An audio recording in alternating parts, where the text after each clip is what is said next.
Revolução de 1964 acabou, frustrou o sonho de toda uma geração. Muitos se refugiaram, foram obrigados a deixar o Brasil em busca de portos mais seguros. Foi o caso do senador João Capiberibe, que está lançando toda esta saga no livro Florestas do Meu Exílio, uma narrativa fantástica sobre como ele chega ao sonho libertário do Chile e teve depois que se ausentar também daí. É sobre isso que a gente conversa agora com o senador João Capiberibe. Senador, a primeira coisa que chama a atenção na sua narrativa é a possibilidade de sonho frustrado já no Brasil e depois no Chile. Quais eram os sonhos da sua geração? Olha, nós vivíamos uma democracia no Brasil até 1964. Com um processo de transformação da sociedade brasileira, com a inclusão do conjunto da sociedade brasileira nas políticas públicas. Então, vivíamos um momento muito rico do ponto de vista político, dos avanços sociais. Nós tínhamos reforma em andamento, a reforma agrária, nós tínhamos a reforma educacional, nós tínhamos, inclusive, ampliação de direitos trabalhistas, como, por exemplo, a extensão do salário mínimo para os trabalhadores rurais. Ou seja, vivíamos uma efervescência democrática. Só que isso foi liquidado por um golpe de Estado conduzido por civis e militares. Eu acho que é fundamental que nós entendamos o que aconteceu no nosso país. Porque frustrou não apenas a minha geração, matou um processo de desenvolvimento. Sem a ditadura, o país é outro. E eu falo isso, sabe por quê? Porque a democracia fez muito bem ao país. Veja o Brasil que nós temos hoje, se comparado com o Brasil de 30 anos atrás. Não precisa ir mais longe. Não precisa ir até 64. Eu morei 9 anos fora do Brasil. Eu morei no Brasil até 1980. E o que se ouvia falar do Brasil ao longo de todo esse período que eu morei, só se ouvia falar do Brasil, por exemplo. Eu morei no Canadá.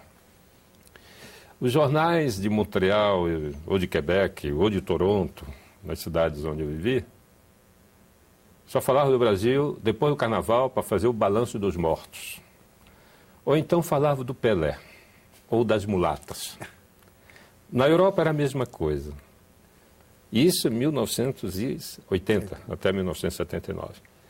Hoje, o Brasil está na agenda internacional como um país dinâmico, como um país democrático, como um país de exemplos de construção social.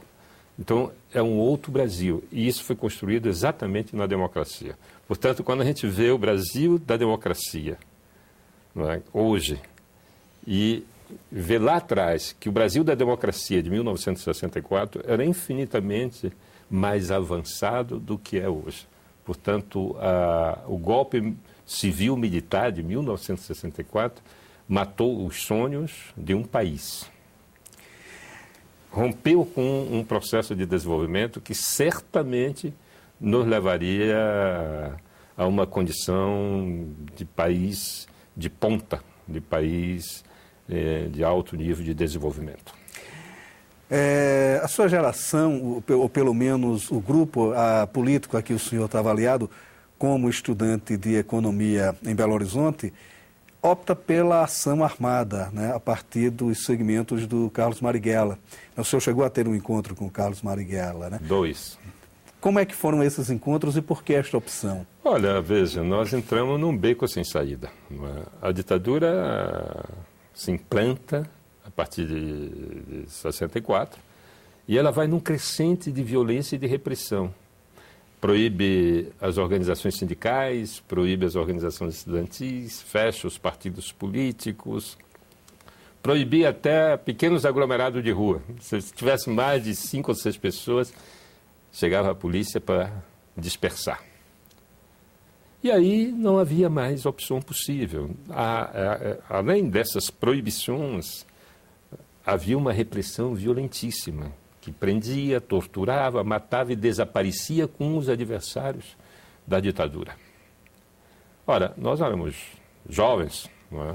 E tanto o livro é marcado por muita música, não é? Então, ao longo de toda a história, não é? Vão aparecendo, porque nós tínhamos grandes sonhos com o país, não é? E os nossos sonhos eram embalados por músicas, não é? E a falta de qualquer possibilidade de participação política levou muita gente a pegar em arma mesmo sem saber atirar. Essa que é a grande verdade, né? Mas era a única, só restou esta forma de resistência. Não haveria nunca essa decisão, nunca ninguém tomaria uma decisão de ir para o sacrifício, sacrificar suas vidas, não é? Se não fosse uma circunstância absolutamente caracterizada pela brutalidade e pela violência. E era uma violência organizada pelo Estado brasileiro. Quer dizer, o Estado, que deveria proteger o cidadão, passou a ser o algoz, né, do cidadão. Todos os adversários do regime, então, passaram a ser perseguidos a ferro e fogo. Então, como não havia alternativa, muitos jovens se engajaram, alguns deles, a maioria, eu diria, não tinha uma dimensão do processo que estava se envolvendo. Então, era isso. Eu tive 2 vezes, tenho o maior orgulho de ter estado com Carlos Marighella. Marighella foi um político muito influente do século XX, né? Uma pessoa muito importante, um militante comunista, com uma formação fantástica, mas diferenciado daquela ortodoxia comunista, né? E ele, então, rompe com o Partido Comunista e organiza a ação de libertação nacional e parte, então, para a resistência armada. Ele escreve vários textos, esses textos se espalham pelo país e em vários estados, em várias cidades, grupos independentes, alguns deles sem nunca ter contato com a LN ou com Marighella, se organizam para resistir. E eu conto história no livro. Tem uma história que é fantástica, um grupo de jovens, 17, 18 anos, se organiza para fazer um assalto, não é? E na primeira tentativa caem todos presos, não é? Uma situação absurda, não é?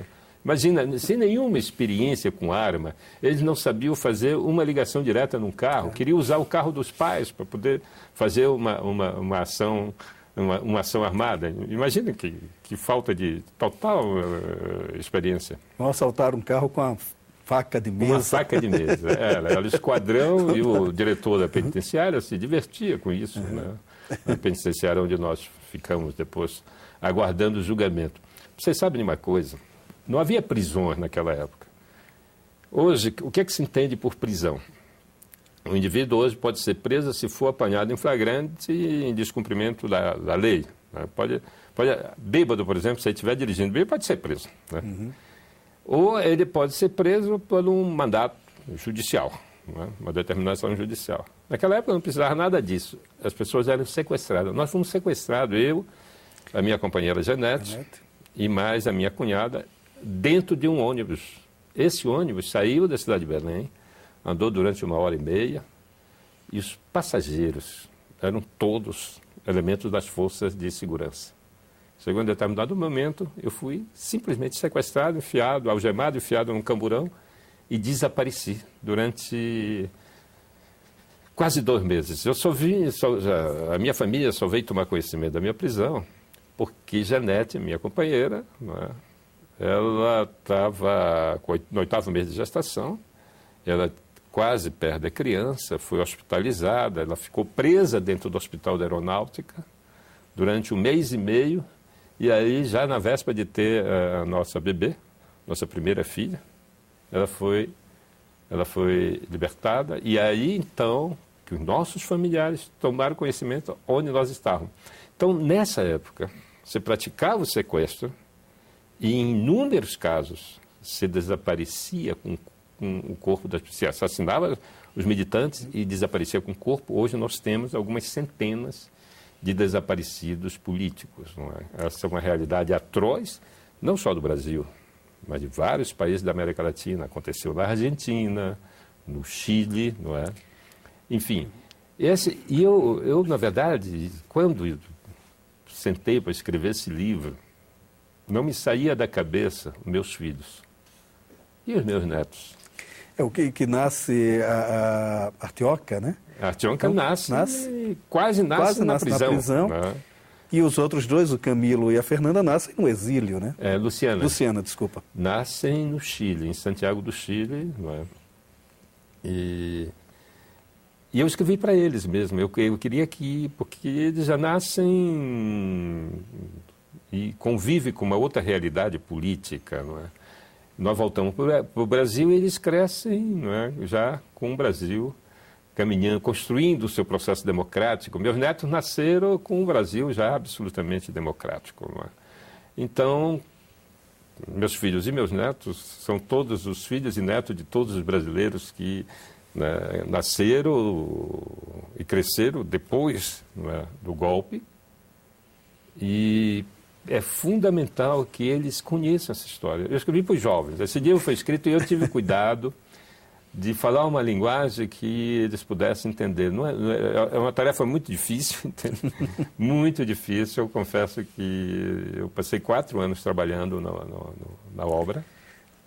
Agora, o livro, ele tem um aspecto curioso, né? Quer dizer, porque ele começa com todo esse início da prisão, mas vocês contando, o senhor e a deputada Janete, contando para o Dom José, que é um pequeno comerciante que lhe dá abrigo ainda em Cochabamba. Que nos acolheu, digamos assim. Né? Nos acolheram em Cochabamba, e contando como era o absurdo, né? Que se vivia no Brasil naquela época. O senhor chegou a ser preso, chegou a ser torturado, e me parece que toda a força de resistência vinha exatamente do fato de Janete estar lá fora brigando junto com a sua filha, né? Quer dizer, como foi essa relação? Janete também foi presa e também foi torturada, só que resistiu pouco à tortura e terminou no hospital. Eu te confesso que eu conto com absoluta compreensão da história, não é? Eu acho que tanto eu como inúmeros brasileiros que viveram essa situação, não é, ficaram com marcas para sempre. Não é? E a gente precisa entender, não é, por que nós passamos por esses momentos tão duros, não é, de enfrentar a tortura, enfrentar situações de absoluta, né, quase impossível, né, e sem desistir. Não é? Todo o período, não é, em que nós ficamos presos, não tinha um dia que não me passasse na cabeça escapar. Não é? Eu acho que é um direito que todo prisioneiro tem. Né? Não tenho a menor dúvida que eu convivi com muitos. Não é? Eu tive preso com mais de 500 pessoas e o assunto mais falado numa penitenciária é a fuga. Né? Esse é o tema de todas as agendas. E Janete trabalhou muito para que isso acontecesse. Foi ela que preparou o caminho. Nós tínhamos uma rede de companheiros, de amigos que terminaram nos ajudando muito. Alguns mais tarde tiveram uma carreira política, né, importante. Né? Eu cito aí o ex-governador do Pará, o Almir Gabriel, eu cito no livro a contribuição dele. Ele era a base da ALN, ele apoiava, ele dava apoio logístico para a organização e também nos ajudou muito na fuga. Não é? Teve alguns nomes que eu terminei, né, porque memória, você sabe como é que é. Né? Um dia desse eu estava conversando com um amigo meu, Roberto Correia, ele me disse, eu me lembro que um dia você, Janete, eu entreguei uma arma. Eu digo, olha, foi até bom eu não ter lembrado, senão tu ia preso também, né? Porque o maior exercício que se faz quando você cai preso é esquecer. É esquecer, porque a tortura é algo muito cruel, não é? Ela te desumaniza. E quando eu entro na prisão, a primeira coisa que eles fazem é me deixar nu. Então isso aí te reduz a quase nada, né? Então esquecer... A maioria na época, os militantes todos, né, faziam um esforço enorme para... Nós não sabíamos o nome de ninguém, não é? Havia Havia uma hierarquia muito rígida, né? Não se conhecia mais do que uma pessoa de um grupo diferente. Então, quase... tanto é que nós moramos encontramos muita gente no Chile, né, que pelo nome não se sabia. Quando encontrava é que disse, mas é o fulano. Não, não era o fulano, o nome é outro. E tem alguns casos de brasileiros que viveram o exílio todo com o nome trocado, né, estudaram com o nome trocado. Né, teve gente que fez a Sorbonne em Paris com o nome de guerra. Porque tinha toda uma documentação falsa. E aí... Quando veio a anistia, chegar no Brasil, eles tiveram que fazer todo um processo para reassumir a sua identidade. O senhor foi preso em Belém, as condições de presídio são terríveis, né, que o senhor conta E tem uma fuga espetacular, porque o senhor adoece, sai da enfermaria, aí tem toda aquela viagem de barco, ônibus, enfim, até chegar ao Chile. E até mesmo a queda do governo chileno que apoiava a luta de vocês, do Allende, vocês contaram com a solidariedade muito grande de pessoas completamente anônimas, né? E desconhecidas, quer dizer, que os senhores conheceram ali naquele momento, né? Quer dizer, como é que foi essa rede de solidariedade? Olha, eu acho que desde dentro da penitenciária, a primeira pessoa muito solidária é Hamilton Roça, né? Que o Hamilton Roça tem uma história muito peculiar. Ele fez um assalto em Manaus com revólver de brinquedo, né? E é verdade, com revólver de brinquedo. E ele, então, nos dá um roteiro para sair do Brasil. Mas antes de chegar no Chile, a gente sai de Belém, Santarém, Manaus, quase chegando a Porto Velho, tinha um porto de garimpo. Né?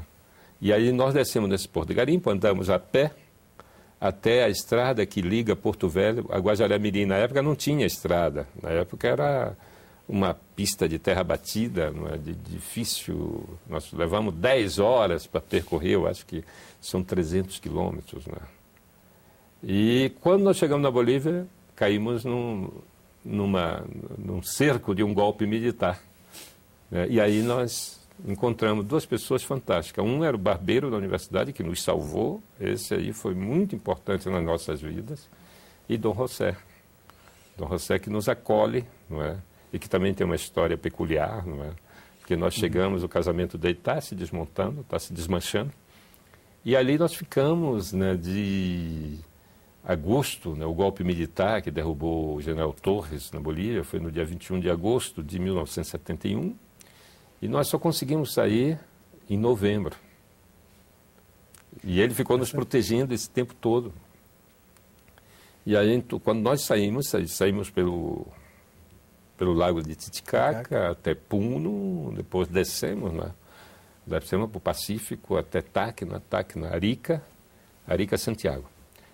Vivemos 2 anos no Chile, naquela efervescência fantástica da Revolução Democrática chilena, porque o Chile era o país do voto, da democracia, não é? Uma coisa que nos encantou. Não é? Imagina chegar no Chile e ver que todos os partidos eram livres, o Partido Comunista era um grande partido e que não havia repressão de nada, a imprensa era livre, os jornais falavam o que bem entendiam, não é?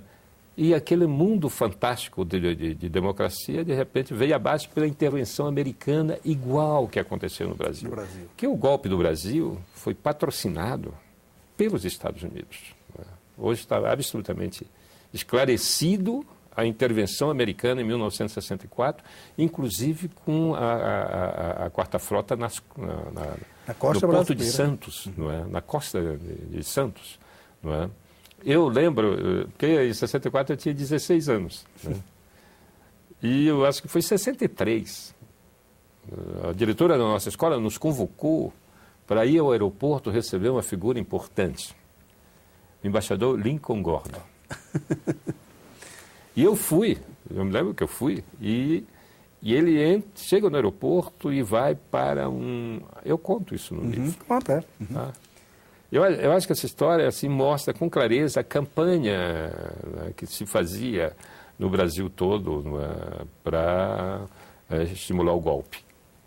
E ele vai para um único anfiteatro da cidade, o único auditório da cidade, ele vai lá, faz uma exposição absurda, né? Uma coisa anticomunista que ninguém, aquela cidadezinha pequena ali, e depois pega o avião e vai para outro canto. Então, até nós chegarmos, olha, o Chile para nós nós queríamos viver no Chile. Aí vem, mais uma vez, a intervenção americana, de novo, e com muita semelhança com a do Brasil, com uma frota de guerra americana na costa do Chile, não é? E o bombardeamento do Palácio de la Moneda, e, enfim, o assassinato de Salvador Allende e o fim da democracia chilena. O senhor vai para o Canadá, depois trabalha na África, de volta para o Brasil depois do exílio. A grande pergunta que fica para nós que acompanhamos isso ao largo, né,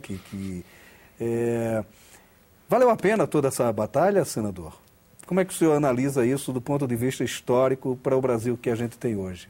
Eu estou convencido que sim, nós somos de uma geração que teve a ousadia de resistir. Eu acho que essa é a grande marca da minha geração, de que nós resistimos, não é?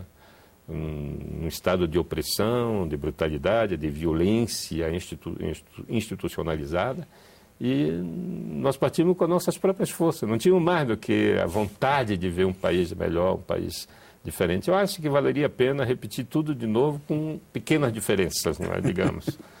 Mas nós temos, quando a gente se encontra, né, são tantos os brasileiros que viveram o que nós vivemos, alguns, infelizmente, não sobreviveram para contar a história, né, mas a maioria não tem ninguém arrependido do que fez, ao contrário, até porque a democracia é muito bom. Veja, a democracia só fez bem para o Brasil. Então, a gente tinha toda a razão de querer continuar o processo democrático de 1964. Não haveria nunca, o Brasil nunca, João Goulart não tinha nenhuma relação com o Partido Comunista, ele tinha apoio do Partido Comunista, como tinha apoio de partidos liberais. Eu nunca pertenci ao Partido Comunista, no entanto, eu era considerado um perigoso comunista. Não é? Eu não pertencia ao partido, eu era um independente, não é? Independente de esquerda, né? Eu era um estudante, né? E tinha um grau de rebeldia elevado. Tem aqui a matéria que saiu no Jornal de Manaus com a sua foto terrorista, perigoso. Procurado. Procurado. Você vê o seguinte, vamos ver se hoje, como seria se os adversários do governo tivessem os seus cartazes de procura, assim. Porque era isso. Era uma loucura. Nós éramos adversários do governo da época, do regime da época. E aí nós éramos caçado com C cedilha, não é? Caçado e com cartazes pendurados nas paredes de procura-se. Cena do Velho Oeste, quase. Coisa do Velho Oeste. Eu não tenho... Eu nunca dei um tiro, né? Não tinha absolutamente nada. E fui condenado a 6 anos de prisão. Obrigado por sua participação aqui no Cidadania. Nós conversamos aqui com o senador João Capiberibe, que escreveu um belíssimo livro, Florestas do Meu Exílio, onde conta todos os sonhos e todos os pesadelos vividos pela geração dele, mas que valeu a pena resistir, como ele nos demonstra aqui. Obrigado pela sua audiência e até o nosso próximo encontro.